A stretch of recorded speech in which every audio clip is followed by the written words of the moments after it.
얘들아, 사무엘하 11장 읽어줄게. 그 다음에 봄에 왕들이 출전하는 때가 되자 다윗은 요압에게 자기의 부하들과 온 이스라엘의 군인들을 맡겨서 출전시켰다. 그들은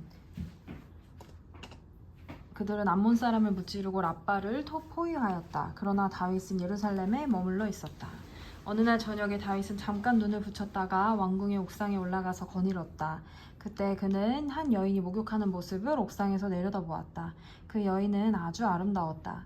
다윗은 신하를 보내서 그 여인이 누구인지 알아보게 하였다. 다녀온 신하가 그 여인은 엘리암의 딸로서 햇사람 우리아의 아내 밧세바라고 하였다. 그런데도 다윗은 사람을 보내어서 그 여인을 데려왔다. 밧세바가 다윗에게로 오니 다윗은 그 여인과 정을 통하였다. 그 여인은 마침 부정한 몸을 깨끗하게 씻고 난 다음이었다. 그런 다음에 밧세바는 다시 자기의 집으로 돌아갔다. 얼마 뒤에 그 여인은 자기가 임신한 것을 알고 다윗에게 사람을 보내서 자기가 임신하였다는 사실을 알렸다. 다윗이 그 소식을 듣고는 요압에게 전가를 보내서 햇사람 우리아를 왕궁으로 보내게 하였다. 요압이 우리아를 다윗에게 보내니 우리아가 다윗에게로 왔다. 다윗은 요압의 안부와 군인들의 안부를 묻고 싸움터의 형편도 물었다. 그런 다음에 다윗은 우리아에게 말하였다. 이제 그대의 집으로 내려가서 목욕을 하고 쉬어라. 우리아가 어전에서 물러가니 왕은 먹을 것을 함께 딸려서 보냈다. 그러나 우리아는 자기 상전의 종들과 함께 대궐 문간에 누워서 자고 자기 집으로는 내려가지 않았다. 다윗은 우리아가 자기 집으로 내려가지 않았다는 말을 듣고 원정길에서 돌아왔는데 왜 집으로 내려가지 않는지를 우리아에게 물었다. 우리아가 다윗에게 대답하였다. 언약궤와 이스라엘과 유다가 모두 장막을 치고 지내며 저의 상관이신 요압 장군과 임금님의 모든 신하가 벌판에서 진을 치고 있습니다. 그런데 어찌 저만 홀로 집으로 돌아가서 먹고 마시고 나의 아내와 잠자리를 같이 할 수가 있겠습니까? 임금님이 확실히 살아계심과 또 임금님의 생명을 걸고 맹세합니다. 그런 일은 제가 하지 않겠습니다. 다윗이 우리아에게 말하였다. 그렇다면 오늘은 날도 저물었으니 여기에서 지내도록 하여라. 그러나 내일은 내가 너를 보내겠다. 그리하여 우리아는 그날 밤을 예루살렘에 묵었다. 그 다음날 다윗이 그를 불러다가 자기 앞에서 먹고 마시고 취하게 하였다. 그러나 저녁 때에는 그는 여전히 왕의 신하들과 함께 잠자리 들고 자기 집으로는 내려가지 않았다. 다음날 아침에 다윗은 요압에게 편지를 써서 우리아의 편에 보냈다. 다윗은 그 편지에 다음과 같이 썼다. 너희는 우리아를 전투가 가장 치열한 전선으로 앞세우고 나갔다가 너희만 그 뒤로 밀러나서 그가 맞아서 죽게 하여라. 요압은 적의 성을 포위하고 있다가 자기가 알고 있는 대로 적의 저항 세력의 가장 강한 곳에 우리아를 배치하였다. 그 성의 사람들이 나가서 요압의 군인들과 싸우는 동안에 다윗의 부하들 쪽에서 군인 몇 사람이 쓰러져서 죽었고 그때 햇사람 우리아도 전사하였다. 요압이 다윗에게 사람을 보내서 전쟁의 상황을 모두 전하였다. 요압은 전령에게 이렇게 지시하였다. 네가 이번 전쟁의 상황을 모두 임금님께 말씀드리고 났을 때 임금님이 화를 내시며 네게 말씀하시기를 너희가 왜 그토록 성에 가까이 가서 싸웠느냐? 적의 성벽 위에서 적병들이 활을 쏠 줄도 몰랐단 말이냐? 여룻베셋의 아들 아비멜렉을 누가 쳐서 죽였느냐? 어떤 여자가 성벽 위에서 그의 머리 위로 맷돌 윗짝을 던져서 그가 데베스에서 죽지 않았느냐? 그런 것을 알면서 너희가 무엇 때문에 그토록 성벽에 가까이 갔느냐 하시면 너는 임금님의 부하 햇사람 우리아도 죽었습니다 하고 대답하여라. 전령이 떠나 다윗에게 이르러서 요압이 심부름을 보내면서 일러준 말을 모두 전하였다. 전령은 다윗에게 이렇게 말하였다. 우리의 적은 우리보다 강하였습니다. 적이 우리와 싸우려고 평지로 나왔으므로 우리는 적들을 성 안으로 밀어넣으려고 성문 가까이까지 적들을 밀어붙였습니다. 그때 성벽 위에 있는 적들이 임금님의 부하들에게 활을 쏘았습니다. 그래서 임금님의 부하들 가운데서 몇 사람이 죽었고 임금님의 부하인 햇사람 우리아로도 죽었습니다. 그러자 다윗이 전령에게 말하였다. 너는 요압에게 칼은 이 편도 죽이고 저 편도 죽이기 마련이니 이번 일로 조금도 걱정하지 말라고 전하여라. 오히려 그 성을 계속 맹렬히 공격하여서 무너뜨리라고 전하여 요압이 용기를 잃지 않도록 하여라. 우리아의 아내는 우리아가 죽었다는 소식을 듣자 자기의 남편을 생각하며 슬피 울었다. 애도하는 기간이 지나니 다윗이 사람을 보내어서 그 여인을 왕궁으로 데려왔다. 그 여인은 이렇게 하여서 다윗의 아내가 되었고 그들 사이에서 아들이 태어났다. 그러나 주님께서 보시기에 다윗이 한 이번 일은 아주 악하였다.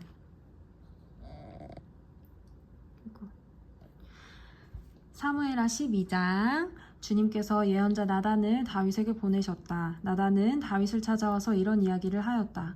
어떤 성읍에 두 사람이 살았습니다. 한 사람은 부유하고 한 사람은 가난하였습니다. 그 부자에게는 양과 소가 아주 많았습니다. 그러나 그 가난한 사람에게는 사다가 키우는 어린 암양 한 마리밖에는 아무것도 없었습니다. 그는 이 어린 양을 자기 집에서 길렀습니다. 그래서 그 어린 양은 그의 아이들과 함께 자라났습니다.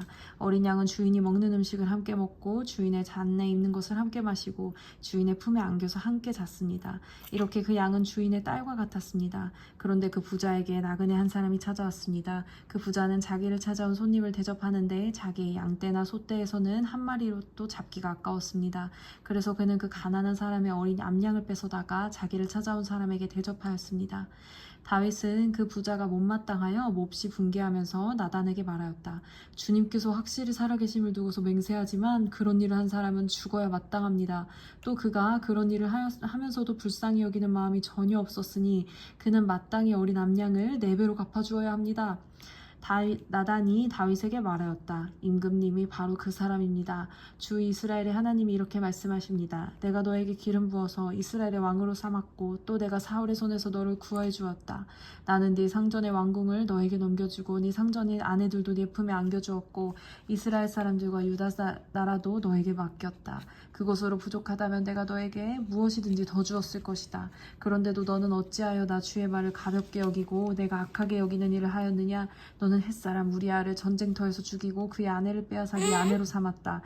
너는 그를 암몬 사람의 칼에 맞아서 죽게 하였다. 너는 이렇게 나를 무시하여 햇사람 우리아의 아내를 빼앗아다가 네 아내로 삼았으므로 이제부터 영영 네 집안에 칼부림이 떠나지 않을 것이다. 주님께서 또 이렇게 말씀하십니다. 내가 너희 집안에 재앙을 일으키고 네가 보는 앞에서 내가 너희 아내들도 빼앗아 너와 가까운 사람에게 주어서 그가 대낮에 너희 아내들을 욕보이게 하겠다. 너는 비록 몰래 그런 일을 하였지만 나는 대낮에 온 이스라엘이 바라보는 앞에서 그 일을 하겠다. 먹어 얘라 그거 먹어. 응? 여기 있네. 여기 있다 여기. 그때 다윗이 나단에게 자백하였다. 내가 주님께 죄를 지었습니다. 나단이 다윗에게 말하였다. 주님께서 임금님의 죄를 용서해 주실 것입니다. 그러므로 임금님은 죽지는 않으실 것입니다. 그러나 임금님은 이번 일로 주님의 원수들에게 우리를 비방할 빌미를 주셨으므로 밧세바와 임금님 사이에 태어난 아들은 죽을 것입니다. 나단은 자기 집으로 돌아갔다. 주님께서 우리아의 아내와 다윗 사이에 태어난 아이를 치시니 그 아이가 몹시 알았다. 다윗이 그 어린아이를 살리려고 하나님께 간절히 기도를 드리면서 금식하였다. 그는 왕궁으로 돌아와서도 밤을 새웠으며 맨 땅에 누워서 잠을 잤다. 다윗 왕궁에 있는 늙은 신하들이 그에게로 가까이 가서 그를 땅바닥에서 일으켜 세우려고 하였으나 그는 일어나려고도 하지 아니하였고 또 그들과 함께 음식을 먹으려고도 하지 않았다. 그러다가 1회째 되는 날에 그 아이가 죽었다. 그러나 다윗의 신하들은 아이가 죽었다는 것을 다윗에게 알리기를 두려워하였다. 어린 왕자가 살아계실 때에도 우리가 드리는 말씀을 듣지 않으셨는데 왕자께서 돌아가셨다는 소식을 어떻게 우리가 전하여 드릴 수 있겠소? 그런 소식은 임금님의 몸에 해로울지도 모르고. 그러나 다윗은 신하들이 서로 수군거리는 것을 보고서 아이가 죽은 줄 짐작하고 신하들에게 아이가 죽었느냐 하고 물었다. 신하들이 대답하였다. 돌아가셨습니다. 그러자 다윗은 땅바닥에서 일어나서 목욕을 하고 몸에 기름을 바르고 옷을 갈아입은 뒤에 성전으로 들어가서 주님께 경배하였다. 그는 왕궁으로 돌아오자 음식을 차려오게 하여서 먹었다. 신하들이 다윗에게 물었다. 왕자가 살아계실 때에는 임금님께서 식음을 전폐하고 슬퍼하시더니 이제 왕자가 돌아가시자 임금님이 일어나셔서 음식을 드시니 이것이 어떻게 되신 일입니까? 다윗이 대답하였다. 아이가 살아있을 때에는 내가 금식하면서 온 것은 혹시 주님께서 나를 불쌍히 여겨주셔서 그 아이를 살려주실지도 모른다고 생각하였기 때문이요. 그러나 이제는 그 아이가 죽었는데 무엇 때문에 내가 계속 금식을 하겠소? 내가 그를 다시 돌아오게 할 수가 있겠소? 나는 그에게로 갈 수 있지만 그는 나에게로 올 수가 없소. 그 뒤에 다윗이 자기가 아내 밧세바를 위로하고 자기의 아내 밧세바를 위로하고 동침하니 그 여인이 아들을 낳았다. 다윗이 그의 이름을 솔로몬이라고 하였다. 주님께서도 그 아이를 사랑해 주셔서 예언자 나단을 보내셔서 주님께서 사랑하신다는 뜻으로 그의 이름을 여디디아라고 부르게 하셨다. 요압이 암몬 사람의 도성 라빠를 쳐서 그 왕의 도성을 점령하고서 다윗에게 전령들을 보내어서 이렇게 말하였다. 제가 라빠를 치고 도성으로 돌아가는 급수지역을 점령하였습니다. 이제 임금님께서 남은 군인들을 불러 모아서 이 도성을 공격할 진을 치시고 이 도성을 직접 점령하시길 바랍니다. 제가 이 도성을 점령하기보다는 임금님께서 이 도성을 점령하셔서 임금님의 이름이 승리자의 이름으로 기록되게 해주시길 바랍니다. 다윗이 모든 군인을 불러 모으고 라빠로 가서 그 도성을 쳐서 점령하였다. 그는 암몬 왕의 머리에서 금관을 벗겨왔는데 그 무게가 금 1달란트가 나갔고 금관에는 보석이 박혀 있었다. 다윗은 그 금관을 가져다가 자기가 썼다. 다윗은 그 도성에서 아주 많은 전리품을 약탈하였으며 그 도성에 사는 백성도 끌어다가 톱질과 곡괭이질과 도끼질과 벽돌 굽는 일을 시켰다. 그는 암몬 사람의 모든 성읍에 이와 같이 똑같이 한 뒤에 모든 군인을 거느리고 예루살렘으로 돌아왔다. 아멘. 아멘.